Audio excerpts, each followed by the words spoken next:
Praise the lord Jesus my life MS ಚಾನಲನ್ನು ನೋಡುತ್ತಿರುವಂತಹ ನನ್ನೆಲ್ಲ ಸ್ನೇಹಿತರಿಗೆ ಹೃತ್ಪೂರ್ವಕವಾದ ವಂದನೆಗಳನ್ನು ಸಲ್ಲಿಸುತ್ತೇನೆ.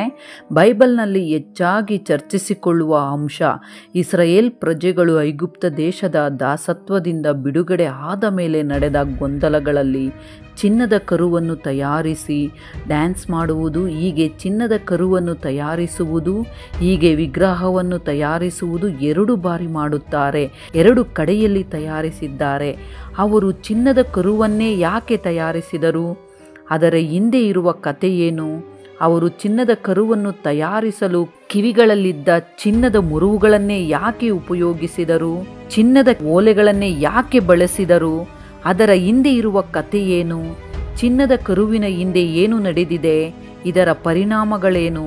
ಅನಂತರ ಇಸ್ರಾಯೇಲ್ ಪ್ರಜೆಗಳು ಹೇಗೆ ಶಿಕ್ಷೆಗೆ ಗುರಿಯಾದರು? ಅದರಿಂದ ನಾವು ಏನನ್ನು ಕಲಿತುಕೊಳ್ಳಬಹುದು? ಅದರ ಹಿಂದೆ ಇರುವ ಪರಿಣಾಮಗಳು, ಪ್ರಭಾವಗಳು ಎಲ್ಲವನ್ನು ಕೂಡ ಪೂರ್ತಿಯಾಗಿ ನಾವು ನೋಡೋಣ. ಐಗುಪ್ತ ದೇಶದ ದಾಸತ್ವದಲ್ಲಿ ಇಸ್ರಾಯೇಲ್ ಪ್ರಜೆಗಳು ತಪ್ಪಿಸಿಕೊಂಡ ನಂತರ ವಿಮೋಚನ ಕಂಡ 32ನೇ ಅಧ್ಯಾಯದಲ್ಲಿ ಒಂದು ವಿಚಿತ್ರವಾದ ವಿಷಯವು ನಡೆಯಿತು. ಐಗುಪ್ತ ದೇಶದವರು ರಥಗಳ ಮೂಲಕ ಬಂದು ಇಸ್ರಾಯೇಲರನ್ನು ಸಾಯಿಸಬೇಕೆಂದು ಬಂದಾಗ ದೇವರು ಮೋಶೆಯ ಮೂಲಕ ಮಾಡಿದ ಅದ್ಭುತ, ಕೆಂಪು ಸಮುದ್ರವನ್ನು 2 ಭಾಗಗಳಾಗಿ ವಿಭಜಿಸಿ ಅವರಿಗೆ ಮಾರ್ಗವನ್ನು ಕೊಟ್ಟರು. ಇಸ್ರಾಯೇಲರನ್ನು ನೀರಿನಿಂದ ರಕ್ಷಿಸಿದರು. ಅವರು ಕೆಂಪು ಸಮುದ್ರವನ್ನು ದಾಟಿ ಹೋದ ನಂತರ ದೇವರು ಐಗುಪ್ತ ದೇಶದ ಸೈನ್ಯವನ್ನು, ಅವರ ರಥಗಳನ್ನು, ಅವರ ಸೈನ್ಯದಲ್ಲಿ ಇದ್ದ ಪ್ರತಿಯೊಬ್ಬರನ್ನು ಕೆಂಪು ಸಮುದ್ರದಲ್ಲಿ ಮುಳುಗಿಸಿದರು. ಆ ರೀತಿಯಾಗಿ ಇಸ್ರಾಯೇಲರು ರಕ್ಷಿಸಲ್ಪಟ್ಟರು. ಐಗುಪ್ತರ ಸೈನ್ಯದಿಂದ ತಪ್ಪಿಸಿಕೊಂಡರು, ಸ್ವತಂತ್ರರಾಗಿ ಈಗ ಬದುಕುತ್ತಿದ್ದಾರೆ. ಅವರಿಗೆ ಈಗ ಬೇರೆ ಯಾರಿಂದಲೂ ನಿರ್ದೇಶನಗಳು, ಸೂಚನೆಗಳು ಇಲ್ಲ. ನಿರ್ದೇಶನ, ಸೂಚನೆಗಳು ಕೇವಲ ಮೋಶೆ ಮಾತ್ರವೇ.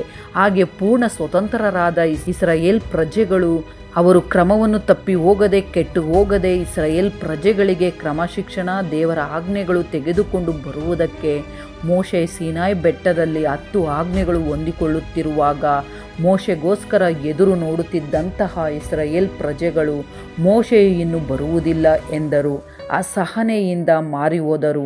ಮೋಶೆ ಬೆಟ್ಟದಿಂದ ಬರುವುದಿಲ್ಲ ಎಂದು ಅನಿಸಿದಾಗ ಇಸ್ರಾಯೇಲರು ಮೋಶೆಯ ಸಹೋದರನಾದ ಆರೋನನ ಕಡೆಗೆ ತಿರುಗಿ ಅಸಹನೆಯನ್ನು ವ್ಯಕ್ತಪಡಿಸಿದರು. ಮೋಶೆಯು ಇನ್ನು ಬರುವುದಿಲ್ಲ, ಮೋಶೆಯು ಏನಾದನೋ ಎಂದು ನಮಗೆ ತಿಳಿದಿಲ್ಲ. ಮೋಶೆಯು ಇಲ್ಲವೆಂದು ಹೇಳಿ ಆರೋನನನ್ನು ಒಪ್ಪಿಸಲು ಪ್ರಯತ್ನ ಮಾಡಿದರು. ಅವರಿಗೆ ನಿರ್ದೇಶನ, ಸೂಚನೆಗಳು ನೀಡಲು ಅವರಿಗೋಸ್ಕರ ಒಂದು ವಿಗ್ರಹ ತಯಾರು ಮಾಡು ಎಂದು ಕೋರಿಕೊಂಡರು. ಐಗುಪ್ತ ದೇಶದಿಂದ ಬಂದವರು ಆಗಿದ್ದರಿಂದ ಅಲ್ಲಿನ ನಂಬಿಕೆಗಳು, ಅಲ್ಲಿನ ಅದೇ ಅಭ್ಯಾಸಗಳು ಇದ್ದವು. ಐಗುಪ್ತ ದೇಶದ ವಿಗ್ರಹ ಆರಾಧನೆಯ ರೀತಿಯೇ ಇವರು ಕೂಡ ಒಂದು ಕರುವನ್ನು ಸಿದ್ಧ ಮಾಡು ಎಂದು ಹೇಳಿದರು. ಆರೋನನು ಅವರ ಮಾತುಗಳನ್ನು ನಂಬಿ ವಿಧೇಯನಾಗಿ ಅವರು ಹಾಕಿಕೊಂಡಿದ್ದ ಕಿವಿಯ ಮುರುವುಗಳನ್ನು ತೆಗೆದುಕೊಂಡು ಬನ್ನಿ ಎಂದು ಆಜ್ಞಾಪಿಸಿದನು. ಅವರು ಕಿವಿಯ ಮುರುವುಗಳನ್ನು ತೆಗೆದುಕೊಂಡು ಬಂದ ನಂತರ ಚಿನ್ನದ ಕರುವನ್ನು ತಯಾರು ಮಾಡಿದರು. ಇಲ್ಲಿ 2 ಪ್ರಶ್ನೆಗಳು. ಚಿನ್ನದ ಕರುವನ್ನೇ ಯಾಕೆ ಮಾಡಬೇಕು? ಕಿವಿಯ ಮುರುವುಗಳನ್ನೇ ಯಾಕೆ ತೆಗೆದುಕೊಂಡು ಬರಬೇಕು? ಮೊದಲು ಕಿವಿಯ ಓಲೆಗಳ ಬಗ್ಗೆ ನೋಡೋಣ. ಇಸ್ರಾಯೇಲರ ಬಳಿಯಲ್ಲಿ ಇದ್ದ ಚಿನ್ನ ಐಗುಪ್ತ ದೇಶದವರದೇ. ವಿಮೋಚನ ಕಂಡ 12ನೇ ಅಧ್ಯಾಯ 35ನೇ ವಾಕ್ಯದ ಪ್ರಕಾರ ಇಸ್ರಾಯೇಲರು ಮೋಶೆಯ ಮಾತಿನ ಮೇರೆಗೆ ಐಗುಪ್ತರಿಂದ ಬೆಳ್ಳಿ, ಬಂಗಾರದ ಒಡವೆಗಳನ್ನು, ಬಟ್ಟೆಗಳನ್ನು ಕೇಳಿಕೊಂಡರು. ಯೆಹೋವನು ಅವರ ಮೇಲೆ ಐಗುಪ್ತರಲ್ಲಿ ದಯೆಯನ್ನು ಹುಟ್ಟಿಸಿದರಿಂದ ಅವರು ಕೇಳಿಕೊಂಡದ್ದನ್ನು ಕೊಟ್ಟರು. ಆಗ ಅವರು ಹೆಚ್ಚಾಗಿ ಪ್ರೌಡ್ ಫೀಲ್ ಆಗಿ ಹೆಚ್ಚಾಗಿ ಆಭರಣಗಳನ್ನು ಧರಿಸಿಕೊಳ್ಳುವ ಕಿವಿಯ ಮುರುವುಗಳು ಇದ್ದವು. ಈ ಕಿವಿಯ ಮುರುವುಗಳು ಹೆಂಗಸರು ಮತ್ತು ಗಂಡಸರು ಇಬ್ಬರೂ ಕೂಡ ಧರಿಸಿಕೊಳ್ಳುತ್ತಿದ್ದರು. ಬಂಗಾರದಿಂದ ಆಗಲಿ ಇಲ್ಲವೆಂದರೆ ಬೆಲೆ ಬಾಳುವ ವಸ್ತುಗಳಿಂದಲೇ ಆಗಲಿ ಕಿವಿಯ ಓಲೆಗಳನ್ನು ಮಾಡುತ್ತಿದ್ದರು. ಆ ರೀತಿಯಾಗಿ ಧರಿಸಿದಾಗ ಪ್ರೌಡ್ ಆಗಿ, ಪ್ರೆಸ್ಟೀಜ್ ಆಗಿ ಭಾವಿಸುತ್ತಿದ್ದರು. ಅವರ ಒಂದು ನಂಬಿಕೆಗಳು ಕೂಡ ಅದರಲ್ಲಿ ಇದ್ದವು.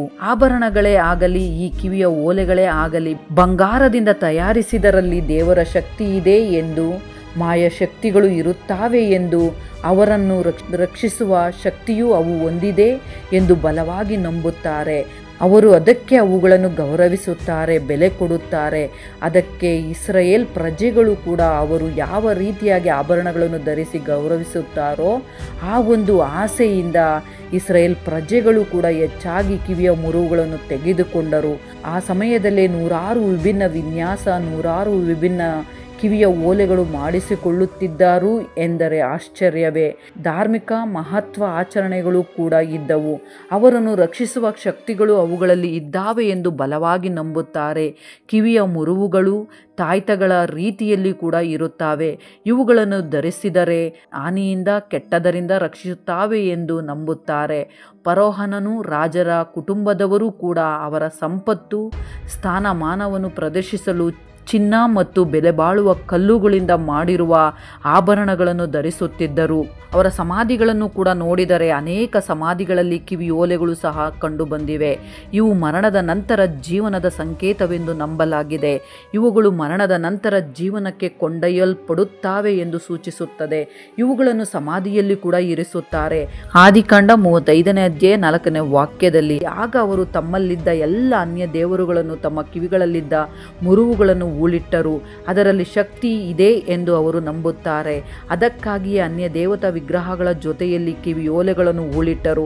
ಅಂತಹ ನಂಬಿಕೆಗಳು ಶಕ್ತಿಗಳು ಇದ್ದಾವೆ ಎಂದು, ಆ ಕಿವಿಯ ಮುರುವುಗಳ ಶಕ್ತಿಯಿಂದಲೇ, ಕಿವಿಯ ಮುರುವುಗಳಲ್ಲಿರುವ ಗೌರವ ಶಕ್ತಿಗಳಿಂದಲೇ ವಿಗ್ರಹವನ್ನು ತಯಾರು ಮಾಡಬೇಕೆಂದು ಆರೋನನು ತೆಗೆದುಕೊಂಡು ಬನ್ನಿ ಎಂದು ಹೇಳುತ್ತಾನೆ. ಅವರು ತೆಗೆದುಕೊಂಡು ಬಂದು ಕೊಡುತ್ತಾರೆ. ಆಗ ಕರುವನ್ನು ತಯಾರು ಮಾಡಬೇಕೆಂದು ಕೊಳ್ಳುತ್ತಾರೆ. ಕರುವನ್ನೇ ಮಾತ್ರವೇ ಯಾಕೆ ಮಾಡಿದರು? ಇಲ್ಲಿ ಟ್ವಿಸ್ಟ್ ಏನು ಎಂದರೆ, ಮೊದಲು ಚಿನ್ನದ ಕರು ಅಲ್ಲ, ಮೋಶೆಯನ್ನೇ ಮಾಡಿಕೊಳ್ಳೋಣ ಎಂದುಕೊಂಡರಂತೆ. ಕೆಲವು ಸಿದ್ಧಾಂತಗಳ ಪ್ರಕಾರ ಮೋಶೆಯನ್ನೇ ಮಾಡಿಕೊಳ್ಳೋಣ ಎಂದುಕೊಂಡರಂತೆ.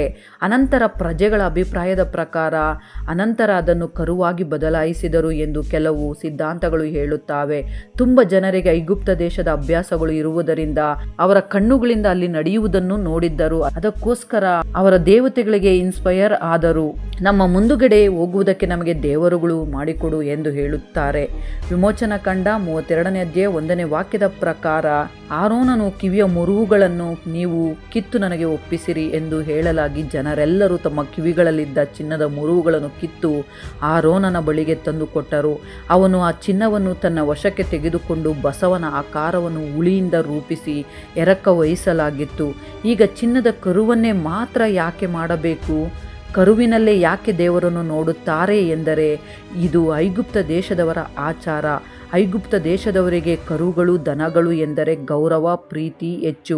ಅವು ಸಂಪ್ರದಾಯದ ಜಂತುಗಳಾಗಿವೆ. ಅವು ಬಲವನ್ನು ಶಕ್ತಿಯನ್ನು ಸೂಚಿಸುತ್ತವೆ. ಐಗುಪ್ತ ದೇಶದಲ್ಲಿ ತುಂಬ ದೇವರುಗಳು ಎತ್ತು ರೂಪದಲ್ಲಿ ಇರುತ್ತವೆ. ನಾವು ಈ ವಿಗ್ರಹಗಳನ್ನು ನೋಡಿದಾಗ ಈ ಎತ್ತಿನ ರೂಪವು ಇರುತ್ತದೆ. ಐಗುಪ್ತ ದೇಶದಿಂದ ಹೊರಗೆ ಬಂದ ಮೇಲೆ ಇಸ್ರಾಯೇಲರು ಅದೇ ಅಭ್ಯಾಸವನ್ನು ನೋಡಿ ನೋಡಿ ದೇವರನ್ನು ಬಿಟ್ಟು ಅದೇ ಅಭ್ಯಾಸಗಳಿಗೆ ಹಿಂತಿರುಗಿ ನೋಡಿದರು. ಐಗುಪ್ತ ದೇಶದಿಂದ ಬಿಡಿಸಿ ಕರೆತಂದದ್ದಕ್ಕೆ ಚಿನ್ನದ ಕರು ದೇವರ ಶಕ್ತಿಯನ್ನು ಸೂಚಿಸುತ್ತದೆ ಎಂದು ಹೇಳಿ ಅದನ್ನೇ ಮುಂದುವರಿಸಿ ಅದನ್ನೇ ಪೂಜಿಸಿ ಆರಾಧಿಸಿ ಅದಕ್ಕೆ ಬಲಿಗಳನ್ನು ಅರ್ಪಿಸಿ ಅದನ್ನು ಆರಾಧಿಸುವ ಸ್ಥಿತಿಗೆ ಹೋಗಿಬಿಟ್ಟರು. ಆ ವಿಗ್ರಹದ ಮುಂದೆ ಜನರು ಉಣ್ಣುವುದಕ್ಕೂ ಕುಡಿಯುವುದಕ್ಕೂ ಕೂತುಕೊಂಡರು. ಆಮೇಲೆ ಎದ್ದು ಕುಣಿದಾಡಿದರು. ಈ ಐಗುಪ್ತ ದೇಶದಲ್ಲಿ ಎತ್ತನ್ನು ದೇವರಾಗಿ ಭಾವಿಸುತ್ತಿದ್ದರು. ಆತೋರ್ ಎಂಬ ಐಗುಪ್ತ ದೇಶದ ದೇವರು ಇದ್ದಾರೆ. ಅವರಿಗೆ ಆತೋರ್ ಎಂಬ ದೇವರ ಮೇಲೆ ಬಲವಾದ ನಂಬಿಕೆ ಅಲ್ಲಿ ಇದ್ದಾನೆ ಎಂದು ಹೇಳುತ್ತಿದ್ದರು. ಮತ್ತೊಂದು ಐಗುಪ್ತ ದೇಶದ ದೇವರು ಇದ್ದಾಳೆ, ಆಫೀಸ್ ಎಂಬ ದೇವತೆಯೂ ಕೂಡ ಕರುವಿನ ಆಕಾರದಲ್ಲಿಯೇ ಇದೆ. ಚಿಕ್ಕ ಕರುವಿನ ಆಕಾರದಲ್ಲಿ ಇರುತ್ತದೆ. ಇದೇ ಇನ್ಸ್ಪೈರ್ ಆಗಿರಬಹುದು. ಹಾಗೆ ಕಾನ್ಯಾನರ ಪ್ರಧಾನ ದೇವರು ಎಲ್ ಇಲ್ಲವೆಂದರೆ ಬಾಲ್ ಎಂಬ ದೇವರು ಓರಿಯ ರೂಪದಲ್ಲಿ ಇದೆ. ನಡೆಸುವ ದೇವರಿಗೋಸ್ಕರವೇ ಅವರು ಕೇಳಿದ್ದನ್ನು ನೋಡಿದ್ದನ್ನು ಎಲ್ಲವನ್ನು ಬೆರೆಸಿ ಒಂದು ಕರುವನ್ನು ತಯಾರಿಸಿದರು. ಇವೆಲ್ಲವನ್ನು ಬೆರೆಸಿ ಕರುವಾಗಿ ಚಿನ್ನದ ಆಭರಣಗಳಿಂದ ತಯಾರು ಮಾಡಲ್ಪಟ್ಟ ಚಿನ್ನದ ಕರುವಿನ ಆಕಾರವನ್ನು ಮಾಡಿದರು. ಇಲ್ಲಿ ಇನ್ನೊಂದು ಟ್ವಿಸ್ಟ್ ಏನು ಎಂದರೆ, ಚಿನ್ನದ ಕರುವನ್ನು ಮಾಡಿದ್ದು ದೇವರಿಗೋಸ್ಕರನ ಅನ್ಯ ದೇವತೆಗಳ ಶಕ್ತಿಗೋಸ್ಕರನ ಎಂಬುವುದು ಸಂದೇಹ ಕೂಡ ಬಂದಿದೆ. ಯಾಕೆ ಆ ಸಂದೇಹವು ಬಂದಿದೆ? ಖಂಡಿತವಾಗಿ ವಿಗ್ರಹಾರಾಧನೆ ದೇವರಿಗೆ ವಿರೋಧವಾಗಿ ಇರುವ ಶಕ್ತಿಯಾಗಿ ಕಾಣಿಸುತ್ತದೆ ಎಂದು ಅನಿಸುತ್ತದೆ ಅಲ್ಲವಾ? ವಿಮೋಚನಾ ಕಂಡ 32ನೇ ಅಧ್ಯಾಯ 4ನೇ ವಾಕ್ಯವನ್ನು ನೋಡಿರಿ. ಇದೇ ನಿಮ್ಮನ್ನು ಐಗುಪ್ತ ದೇಶದಿಂದ ಕರಕೊಂಡು ಬಂದ ದೇವರು ಎಂದು ಹೇಳಿದರು. ಅದು ದೇವರಿಗೆ ಪ್ರತಿರೂಪವಾಗಿ ತಯಾರಿಸಿದರು. ವಿಗ್ರಹವನ್ನು ತಯಾರಿಸಿ ಅದೇ ರಕ್ಷಿಸಿದೆ ಎಂದು ದೇವರನ್ನು ಅವಮಾನಿಸಿದರು. ವಿಮೋಚನಾ ಕಂಡ 32ನೇ ಅಧ್ಯಾಯ 5ನೇ ವಾಕ್ಯವನ್ನು ನೋಡಿರಿ. ಆರೋನನು ಅದನ್ನು ನೋಡಿ ಬಸವನಿಗೆ ಎದುರಾಗಿ ಯಜ್ಞವೇದಿಯನ್ನು ಕಟ್ಟಿಸಿ, ನಾಳೆ ಯೆಹೋವನಿಗೆ ಉತ್ಸವವಾಗಬೇಕು ಎಂದು ಪ್ರಕಟಿಸಿದನು. ಸರ್ವಾಂಗ ಹೋಮಗಳನ್ನು ಸಮಾಧಾನ ಯಜ್ಞಗಳನ್ನು ಸಮರ್ಪಿಸಿದರು. ಅವರು ಅನ್ಯ ದೇವತೆಗಳನ್ನು ಮಾಡಿಕೊಂಡು ಉತ್ಸವ ಮಾಡುವುದು ಮಾತ್ರ ಯೆಹೋವನಿಗೆ ಇದು ಹೇಗಿದೆ ನೋಡಿರಿ. ಆರೋನನು ಮಾಡಿದ್ದನ್ನು ಮುಚ್ಚಿಡುವ ಪ್ರಯತ್ನ ಇದು. ಯೆಹೋವನಿಗೆ ಉತ್ಸವ ಎಂದು ಹೇಳಿದನು. ಆದರೆ ಅವರು ಹುಚ್ಚುತನದಿಂದ ನಡೆದುಕೊಂಡು ಪಾಪ ಮಾಡಿದರು. ತಮಗೆ ಇಷ್ಟವಾದದ್ದನ್ನು ತಿಂದು ಕುಡಿದು ಆನಂದಿಸಿದರು. ಈ ಕರುವಿನ ಮೂಲಕ ಏನು ನಡೆಯಿತು ಗೊತ್ತಾ?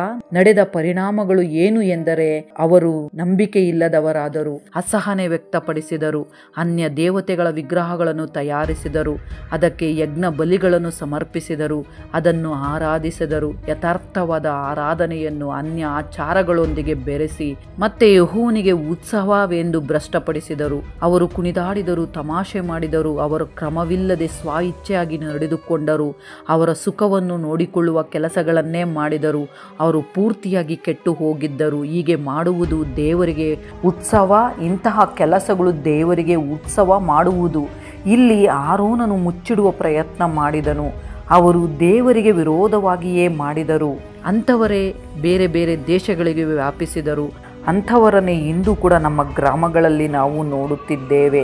ಅವರಿಗೆ ಅವರೇ ಅರ್ಹತೆ ಇಲ್ಲದೆ ಅರ್ಥವಿಲ್ಲದೆ ಆಕಾರಗಳನ್ನು ತಯಾರಿಸಿ ಕುಡಿದು ಕುಣಿದಾಡುವುದು, ರಸ್ತೆಗಳಲ್ಲಿ ಅಸಭ್ಯ ವರ್ತನೆ ಮಾಡುವುದು, ಮತ್ತೆ ಅವರ ಕೈಯಿಂದಲೇ ನಾಶ ಮಾಡುವುದು. ಇವೆಲ್ಲವೂ ಭಕ್ತಿಯಿಂದಲೂ ಭಯದಿಂದಲೂ ಮಾಡುವುದು. ಮೋಜಿಗೋಸ್ಕರ, ಆನಂದಕ್ಕೋಸ್ಕರ, ಅವರ ಕುಚೇಷ್ಟೆಗಳಿಗೋಸ್ಕರ, ಸಂತೋಷಕ್ಕಾಗಿ ಮಾಡುತ್ತಾರೆ. ಇಸ್ರಾಯೇಲ್ ಪ್ರಜೆಗಳು ದೇವರನ್ನು ಮರೆತು ಹಾಗೆ ಉತ್ಸಾಹದಿಂದ ಕೂಗಾಡುತ್ತಾ ಇರುವಾಗ ಮೋಶೆ ಬಂದು ನೋಡಿದಾಗ ಎಷ್ಟು ಅವಮಾನಕರವಾದದ್ದು ಗೊತ್ತಾ? ಎಷ್ಟಾಗಿ ಬದಲಾಗಿದ್ದರು. ಇವರಿಗೋಸ್ಕರ ತಂದಿದ್ದ 10 ಆಜ್ಞೆಗಳು ಶಿಲಾಶಾಸನಗಳು ಬಹು ಕೋಪಗೊಂಡು ಬೆಟ್ಟದ ಬುಡದಲ್ಲಿ ನೆಲಕ್ಕೆ ಹಾಕಿ ಒಡೆದು ಬಿಟ್ಟನು. ದೇವರ ಉಗ್ರ ಕೋಪ ಬಾರದಂತೆ ಬೇಡಿಕೊಂಡನು. ಜನರು ಮಾಡಿಸಿಕೊಂಡಿದ್ದ ಬಸವನನ್ನು ಅವನು ಹಿಡಿದು ಬೆಂಕಿಯಿಂದ ಸುಟ್ಟು ಹರಿದು ಪುಡಿ ಪುಡಿ ಮಾಡಿ ನೀರಿನ ಮೇಲೆ ಚೆಲ್ಲಿ ಇಸ್ರಾಯೇಲರಿಗೆ ಆ ನೀರನ್ನು ಕುಡಿಸಿದನು. ಅವರು ಮಾಡಿದ ಪಾಪದ ಪರಿಹಾರಕ್ಕೆ ಆ ನೀರನ್ನು ಕುಡಿಸಿದನು. ಅಂದಿನಂತೆ ಈಗಲೂ ನಾವು ನೋಡುತ್ತಿದ್ದೇವೆ. ವಿಗ್ರಹವನ್ನು ತೊಳೆದ ಆ ನೀರನ್ನು ಕುಡಿಯುವುದು, ಆ ನೀರನ್ನು ನೆತ್ತಿಯ ಮೇಲೆ ಹಾಕಿ ಕೊಳ್ಳುವುದು ಎಂಬುದು ಕೂಡ ಆ ಆಚಾರದಿಂದಲೇ ಬಂದಿರುವುದು. ಆ ವಿಗ್ರಹದ ಮಣ್ಣನ್ನು ಕಲಸಿದ ನೀರನ್ನು ಕುಡಿದರೆ ಒಳ್ಳೆಯದು ಆಗುತ್ತದೆ, ಸಂತಾನವೂ ಆಗುತ್ತದೆ ಎಂದು ನಂಬುವವರು ನಮ್ಮ ಸುತ್ತಾನೇ ಇದ್ದಾರೆ. ಅದು ಒಳ್ಳೆಯದಕ್ಕೆ ನಡೆದಿದ್ದು ಅಲ್ಲ, ಪಾಪಕ್ಕೆ ಪರಿಹಾರದ ಶಿಕ್ಷೆಯಾಗಿ ಮಾಡಿದರು. ಹಾಗೆ ಮಾಡಿದರಿಂದ ಉಗ್ರ ಕೋಪದಿಂದ ತಪ್ಪಿಸಿಕೊಂಡು ದೇವರ ಕೈಗೆ ಬೀಳದಂತೆ ಮಾಡಿದರು, ಒಳ್ಳೆಯದಕ್ಕೆ ಅಲ್ಲ. ಅದರಿಂದ ಏನು ನಡೆಯುವುದಿಲ್ಲ. ಇನ್ನೊಂದು ಮುಖ್ಯವಾದ ವಿಷಯವು ಏನು ಎಂದರೆ, ಹೀಗೆ ವಿಗ್ರಹ ತಯಾರಿಸಿದ್ದು 2 ಸಾರಿ. ಎರಡನೆಯದು ಎಲ್ಲಿ ಎಂದರೆ 1 ಅರಸರು 12ನೇ ಅಧ್ಯಾಯ 25ರಿಂದ 32ನೇ ವಾಕ್ಯದವರೆಗೂ ನಾವು ನೋಡಿದರೆ, ಇಸ್ರಾಯೇಲರ ಸಿಂಹಾಸನಕ್ಕೆ ಸ್ಪರ್ಧಿಸುತ್ತಿದ್ದ ಯಾರೊಬ್ಬಾಮನು ತಪ್ಪಾಗಿ ಪ್ರಜೆಗಳನ್ನು ನಡೆಸಿ ಚಿನ್ನದ ಕರುವನ್ನು ತಯಾರು ಮಾಡುತ್ತಾನೆ. ಇದು ಬೇರೆಯ ಸಂದರ್ಭ. ಅಲ್ಲಿನ ಸಂದರ್ಭವನ್ನು ಕೂಡ ನಾವು ನೋಡಿದರೆ ಅಲ್ಲಿ ಕೂಡ ಇಂತಹ ವಿಗ್ರಹವನ್ನೇ ಮಾಡಿಕೊಂಡು ಪ್ರಜೆಗಳನ್ನು ತಪ್ಪು ದಾರಿಯಲ್ಲಿ ನಡೆಸಿ ಆರಾಧಿಸಿದರು. ಹೀಗೆ 2 ಸಾರಿ ಮಾಡಿದಂತಹ ವಿಗ್ರಹದಿಂದ ಅವರು ಅಪಜಯವನ್ನು ಹೊಂದಿದರು, ನಷ್ಟ ಹೊಂದಿದರು. ಆರೋನನು ಚಿನ್ನದ ಕರುವನ್ನು ತಯಾರಿಸಿದಾಗ ಬಹುತೇಕ 3,000 ಮಂದಿ ಸತ್ತು ಹೋದರು. ಅವರು ಕುಗ್ಗಿ ಹೋದರು. ಮೋಶೆ ಅವರ ಮೇಲೆ ಉಗ್ರಕೋಪವು ಬರದಾಗೆ ಕಾಪಾಡಿದರು. ಆ ಉಗ್ರತೆ ಬಂದರೆ ಅವರು ತಡೆದುಕೊಳ್ಳಲು ಸಾಧ್ಯವಾಗುತ್ತಿರಲಿಲ್ಲ. ಎರಡನೆಯದು, ಇಸ್ರಾಯೇಲ್ ಪ್ರಜೆಗಳು ಅಶ್ಶೂರ್ಯರ ಶತ್ರುಗಳ ಕೈಯಿಂದ ಆಕ್ರಮಿಸಲ್ಪಟ್ಟರು. ಉತ್ತರ ರಾಜ್ಯವನ್ನು ನಡೆಸಿದ ಯಾರೊಬ್ಬಾಮನು ಅವರನ್ನು ನಾಶಕ್ಕೆ ನಡೆಸಿದನು. ಅವರ ಪರಿಸ್ಥಿತಿಯು ಕೂಡ ಚದುರಿ ಹೋಯಿತು. ವಿಗ್ರಹದ ಕಾರಣದಿಂದಾಗಿ ದೇವರನ್ನು ದೇವರು ಅಲ್ಲವೆಂದು ಹೇಳಿ ವಿಗ್ರಹವನ್ನು ಮಾಡಿಕೊಂಡಿದ್ದರಿಂದ ಅವರಿಗೆ ನಡೆದ ನಷ್ಟವು ಅಷ್ಟು ಇಷ್ಟು ಅಲ್ಲ, ವರ್ಣಿಸಲು ತುಂಬ ಕಷ್ಟ. ಇಷ್ಟಾಗಿ ಅವಮಾನಗಳನ್ನು ಮಾಡುತ್ತಿದ್ದರಿಂದಲೇ 10 ಆಜ್ಞೆಗಳಲ್ಲಿ ಮೊದಲನೆಯ ಆಜ್ಞೆ ದೇವರ ಕುರಿತು, ಎರಡನೆಯ ಆಜ್ಞೆಯೂ ಕೂಡ ದೇವರಿಗೆ ಕುರಿತು. ಅದಕ್ಕಾಗಿಯೇ 2 ಆಜ್ಞೆಗಳು ದೇವರಿಗೋಸ್ಕರವೆಂದು ಗಟ್ಟಿಯಾಗಿ ಹೇಳಲ್ಪಟ್ಟಿದೆ. ಅಷ್ಟೇ ಹೊರತು ದೇವರು ಸೆಲ್ಫಿಶ್ ಅಲ್ಲ. ದೇವರಿಗೋಸ್ಕರವೇ ಮೊದಲು 2 ಆಜ್ಞೆಗಳನ್ನು ಸೇರಿಸಲಿಲ್ಲ. ಇವರ ಮೊಂಡುತನ, ಇವರ ಪ್ರಭಾವಗಳು, ಇವರ ಪರಿಸ್ಥಿತಿಗಳು ಹೀಗೆ ಇರುವುದರಿಂದಲೇ ಕಠಿಣವಾದ ಆಜ್ಞೆಗಳನ್ನು ಮೊದಲಾಗಿ ಇಟ್ಟರು. ಈ ಚಿನ್ನದ ಕರುವಿನ ಆಳವಾದ ಅರ್ಥವೇನು, ಆಳವಾದ ಸಾರಾಂಶವೇನು ನಾವು ನೋಡೋಣ. ನಾವು ಕಲಿತುಕೊಳ್ಳಬೇಕಾದ 3 ಅಂಶಗಳು ಇದರಿಂದ ನಾವು ನೋಡೋಣ. ಮೊದಲನೆಯದು, ದೇವರಿಂದ ಪಡೆದು ನಂತರ ಪಾಪಕ್ಕೆ ಕೆಟ್ಟದ್ದಕ್ಕೆ ಬಳಸಿದರು. ಇಸ್ರಾಯೇಲ್ ಪ್ರಜೆಗಳು ದೇವರಿಂದ ಕಾಣಿಕೆಗಳನ್ನು ತೆಗೆದುಕೊಂಡು ಅವುಗಳನ್ನು ವಿಗ್ರಹವಾಗಿ ಬದಲಾಯಿಸಿದರು. ಐಗುಪ್ತ ದೇಶದಲ್ಲಿ ಅವರಿಗೆ ಕಷ್ಟ ಬರಬಾರದು ಎಂದು ಶ್ರಮಿಸಿ ಪೋಷಿಸಿದ್ದು ದೇವರೇ. ಅವರನ್ನು ಹೊರಗಡೆ ತೆಗೆದುಕೊಂಡು ಬಂದಿದ್ದು ದೇವರೇ. ಮೋಶೆಯ ಮೂಲಕ ನಡೆಸಿದ್ದು ದೇವರೇ. ಮೋಶೆಯ ಮೂಲಕ ಅವರನ್ನು ನಡೆಸಿದ್ದು ದೇವರೇ. ಅವರನ್ನು ಪೋಷಿಸಿದ್ದು, ಅವರಿಗೆ ಚಿನ್ನವನ್ನು ಒದಗಿಸಿದ್ದು ದೇವರೇ. ಐಗುಪ್ತ ದೇಶದಿಂದ ಬಹುಮಾನವಾಗಿ ಹೊಂದಿದ ಚಿನ್ನವನ್ನು ಅಸಹ್ಯಕರವಾಗಿ ಬದಲಾಯಿಸಿದರು. ಹಾಗೆಯೇ ನಾವು ನಮ್ಮ ಜೀವಿತಗಳಲ್ಲಿ ದೇವರಿಂದ ಹೊಂದಿ ಸ್ವಾರ್ಥಕ್ಕೆ, ಧನಕ್ಕೆ, ಪಾಪಕ್ಕೆ, ಕೆಟ್ಟದ್ದಕ್ಕೆ ಬಳಸುತ್ತಿದ್ದೇವೆ. ಅವರಲ್ಲಿ ನಡೆದಿದ್ದೇ ನಡೆಯುತ್ತಿದೆ ಅಲ್ಲವಾ? ದೇವರಿಂದ ಸಿಕ್ಕಿದ್ದನ್ನು ಒಳ್ಳೆಯ ಕೆಲಸಕ್ಕೆ ಮತ್ತು ದೇವರಿಗೆ ಮಾತ್ರವೇ ಬಳಸಬೇಕು. ಅದನ್ನು ಆಲೋಚಿಸಿರಿ. ಇನ್ನು ಎರಡನೆಯದು ಅಸಹನೆ. ಇಸ್ರಾಯೇಲರು ಅಸಹನೆಗೆ ಗುರಿಯಾದರು. ಅವರಿಗೋಸ್ಕರವೇ ದೇವರ ಆಜ್ಞೆಗಳನ್ನು ತೆಗೆದುಕೊಂಡು ಬರಲು ಸೀನಾ ಬೆಟ್ಟಕ್ಕೆ ಹೋದರು. ಬರಲು ತಡವಾದದ್ದರಿಂದ ಅವರು ಅಸಹನೆಯಿಂದ ಬೇರೆಯ ಮಾರ್ಗವನ್ನು ಹುಡುಕಿಕೊಂಡು ದೂರವಾದರು. ದೇವರ ಉಗ್ರತೆಗೆ ಸಿದ್ಧವಾದರು. ಆದರೆ ಅದು ತಪ್ಪಿ ಹೋಯಿತು. ಇಲ್ಲವೆಂದರೆ ಆಗ ಏನಾಗುತ್ತಿತ್ತೋ ಅವರಿಗೆ ತಿಳಿದಿರಲಿಲ್ಲ. ನಾವು ಕೂಡ ಹಾಗೇನೆ ಪ್ರಾರ್ಥಿಸಿದರೂ ನಿರೀಕ್ಷೆ ಇರುವುದಿಲ್ಲ, ಫಲಿತಾಂಶ ಇರುವುದಿಲ್ಲ. ಅಪನಂಬಿಕೆಯಿಂದ, ನಿರಾಸೆಯಿಂದ, ಅಸಮಾಧಾನದಿಂದಲೇ ಬದುಕುತ್ತಿದ್ದೇವೆ. ಬೇರೆ ಮಾರ್ಗಗಳನ್ನು ಹುಡುಕಿಕೊಳ್ಳುತ್ತಿದ್ದೇವೆ. ಇಲ್ಲಿ ಇಸ್ರಾಯೇಲರು ತಿಂದು ಕುಡಿದು ಕುಣಿದಾಡಿದರು. ನಾವು ಕೂಡ ಅವುಗಳಿಗೆ ಹತ್ತಿರವಾಗುತ್ತಿದ್ದೇವೆ. ಅವರ ಸಂಗಡ ನಾವು ಕೂಡ ಹೋಗಿಬಿಡುತ್ತಿದ್ದೇವೆ. ಅವರ ಹಾಗೆ ನಡೆದು ಅವರ ಹಾಗೆಯೇ ನಾಶವಾಗಿ ಹೋಗಿಬಿಡುತ್ತೇವೆ. ಇನ್ನು ಮೂರನೆಯದು ಸಮರ್ಥನೆ ಮಾಡಿಕೊಳ್ಳುತ್ತಿದ್ದಾರೆ.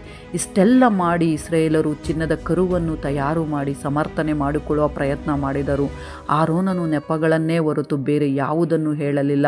ಉಳಿದವರು ಕೂಡ ಅಷ್ಟೇ. ನಮ್ಮ ಜೀವಿತಗಳಿಗೂ ಅಭ್ಯಾಸವಾಗಿ ಇರುವುದು ಅಂತಹುದೇ ಅಲ್ಲವೇ? ತಪ್ಪು ಮಾಡಿ ಕಾರಣಗಳನ್ನು ಹೇಳುವುದು, ತಪ್ಪು ಮಾಡಿ ನೆಪಗಳನ್ನು ಹೇಳುವುದು, ಪಾಪದಲ್ಲಿ ಬಿದ್ದು ನೆಪಗಳನ್ನು ಹೇಳುವುದು ಅಭ್ಯಾಸವಾಗಿ ಬಿಟ್ಟಿದೆ. ಅದರ ಪರಿಣಾಮಗಳು ನಾವು ಕೂಡ ನೋಡಬೇಕಾಗುತ್ತದೆ. ಇಸ್ರಾಯೇಲ್ ಪ್ರಜೆಗಳಿಗೆ ದೇವರು ಬಂಗಾರದ ಭವಿಷ್ಯತ್ತನ್ನು ಕೊಡುತ್ತೇನೆ ಎಂದು ಹೇಳಿದರು. ಅವರ ಮೊಂಡುತನವನ್ನು ಹಿಡಿದು ಕಠಿಣವಾದ ಆಜ್ಞೆಗಳು, ಕಠಿಣವಾದ ಪರಿಸ್ಥಿತಿಗಳನ್ನು, ಕಠಿಣವಾದ ನಿಬಂಧನೆಗಳು, ಕಠಿಣವಾದ ವಿಧಾನಗಳು ಅಳವಡಿಸಿದರು. ಅಷ್ಟೇ ಅಲ್ಲದೆ ಅವರು ಮಾಡಿದ ಕೃತ್ಯದಿಂದ ಅನಂತರ ಪರಿಸ್ಥಿತಿ ವಿಕೋಪಕ್ಕೆ ಹೋಯಿತು. ಆಲಯವು ಧ್ವಂಸ ಮಾಡುವುದು, ಅವರೇ ದೋಚಿಕೊಳ್ಳುವುದು, ಪ್ರಪಂಚ ವ್ಯಾಪ್ತಿಯಾಗಿ ಚದುರಿ ಹೋಗುವುದು. ಅವರ ಜೀವಿತಗಳನ್ನು ಅವರೇ ನಾಶ ಮಾಡಿಕೊಳ್ಳುತ್ತಾ ಬಂದರು. ಅದಕ್ಕಾಗಿಯೇ ಅವರಿಗೆ ಕಠಿಣವಾದ ನಿಬಂಧನೆಗಳನ್ನು, ಕಠಿಣವಾದ ಆಜ್ಞೆಗಳನ್ನು ಕೊಟ್ಟರು. ಯೇಸು ಕ್ರಿಸ್ತನು ಬಂದ ಮೇಲೆ ಆ ಕಠಿಣವಾದ ಭಾರವಾದ ನೊಗವನ್ನು ತೊಲಗಿಸಿ ಸುಲಭವಾದ ನೊಗವನ್ನು ನಮಗೆ ಸಿದ್ಧತೆ ಮಾಡಿದರು. ಅದಕ್ಕಾಗಿ ನಮಗೆ ಸುಲಭವಾದ ನೊಗ. ಅವರ ಸ್ಥಿತಿಯೊಂದಿಗೆ ಹೋಲಿಸಿದರೆ ನಮಗೆ ಇರುವ ನಿಬಂಧನೆಗಳು ನಿಜಕ್ಕೂ ಕಷ್ಟಕರವಲ್ಲ. ಅವುಗಳು ಅನುಸರಿಸುವುದು ನಮಗೆ ಸಾಧ್ಯವಾಗುವಂತೆಯೇ ಇದೆ. ಮನುಷ್ಯನು ಮನುಷ್ಯನಂತೆ ಬದುಕುತ್ತಾ ದೇವರೊಂದಿಗೆ ಭಯಭಕ್ತಿಯನ್ನು ಹೊಂದಿ ಇರಬೇಕು ಎಂದು ದೇವರು ಬೋಧಿಸುತ್ತಾರೆ. ಇದು ಚಿನ್ನದ ಕರುವಿನ ವಿಷಯದ ಬಗ್ಗೆ ಪೂರ್ತಿಯಾದ ಸಾರಾಂಶ. ಇದು ನಿಮಗೆ ಅರ್ಥವಾಗಿದೆ ಎಂದು ನಾನು ಭಾವಿಸುತ್ತೇನೆ. ಈ ವಿಡಿಯೋ ನಿಮಗೆ ಇಷ್ಟವಾಗಿದ್ದರೆ ಲೈಕ್ ಕೊಡೋದನ್ನು ಮರೆಯಬೇಡಿರಿ. ಹಾಗೆ ಸಬ್ಸ್ಕ್ರೈಬ್ ಮಾಡಿಕೊಳ್ಳಿರಿ. ಇತರರಿಗೂ ಶೇರ್ ಮಾಡಿ. ಮತ್ತೊಂದು ಅದ್ಭುತವಾದ ಅಂಶದೊಂದಿಗೆ ನಿಮ್ಮ ಬಳಿಗೆ ಬರಲು ಪ್ರಯತ್ನ ಮಾಡುತ್ತೇನೆ. ದೇವರು ನಿಮ್ಮೆಲ್ಲರನ್ನು ಆಶೀರ್ವದಿಸಲಿ. ಆಮೆನ್.